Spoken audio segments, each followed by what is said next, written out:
Շնորհակալություն մեծարգո փոխոսնակ, ես իրականում ուզում եի հանել ելույթս, բայց Տիգրան Աբրահամյանի ելույթին պետք է ամեն դեպքում արձագանքեմ, տեսեք, պատիվ ունեմ խմբակցության քարտուղարը, Սերժ Սարգսյանի խմբակցության քարտուղարը էլի եկավ եւ ուրեմն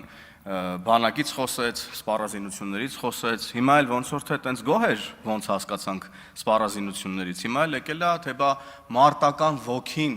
բարոյ հոգեբանական վիճակը պետք է կարգավորվի եւ այս իշխանությունը չի կարող կարգավորել եւ այլն եւ այդպես շարունակ։ Պարոն Աբրահամյան, պատիվ ունեմ խմբակցության падգամավորներ, Հայաստան խմբակցության падգամավորներ, ձեր նախագահների հետ միասին վարչապետը ձեզ հրավիրել է, որ գաք իրար հետ սիրուն, ուրեմն տեսնեք եւ ծանոթանաք, ուրեմն ռազմարտունաբերության ոլորտում Հայաստանի ձեռքբերումներին, մոտիկից կծանոթանաք նաեւ վստահ եմ մեր զինվորականների մարտական ոգուն եւ այլն եւ այդպես շարունակ։ Եվ ես ձեզ առաջարկում եմ ուղղակի դատարկ խոսելու փոխարեն, ուրեմն մանիպուլացնելու, ստեր գեներացնելու փոխարեն հավաքվեք իրար հետ, մենք կտրամադրենք ձեզ նաեւ տրանսպորտային միջոց, կուղեկցենք ձեզ եւ կգաք կծանոթանաք եւ ես կարծում եմ որ դրանից հետո առհասարակ որևէ ասելիք չեք ունենա, բայց դուք չեք գալու, բնականաբար, ինչպես չեք գալիս բանավեճերին,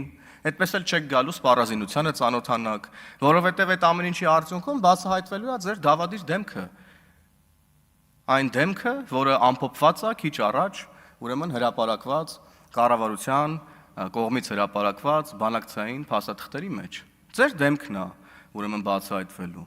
Թե ինչպես եք մեղրին փորձում փոխանակել լղիմի հետ, ուրեմն, թե ինչպես էր, օրինակ, Սերժ Սարգսյանն իր պաշտոնավարման ողջ ընթացքում բանակցում 5 գումարած 2, ուրեմն կարգավորման տարբերակի հետ, 1 փուլային տարբերակի հետ, 1 փաթեթային տարբերակի վերաբերյալ, այսինքն միշտ բանակցություններն այն մասին են եղել, որ դուք ուրեմն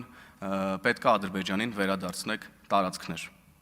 Եվ էսա ձեր իրական դեմքը, այնպես որ եւս մեկ անգամ ես պետք է այստեղից կրկնեմ Հայաստանի Հանրապետության վարչապետի առաջարկը ձեզ 3 նախագահների գլխավորությամբ եկեք եւ մոտիկից ծանոթացեք, թե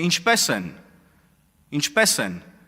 բանակը զարգացնում, ինչպես են զարգացնում ռազմարտունաբերության ոլորտը, եկեք մոտիկից ծանոթացեք, ինչպես են սիրում հայրենիքը, Հայաստանի Հանրապետությունը, որը դուք այդպես էլ չսովորեցիք սիրել։ Շնորհակալ եմ։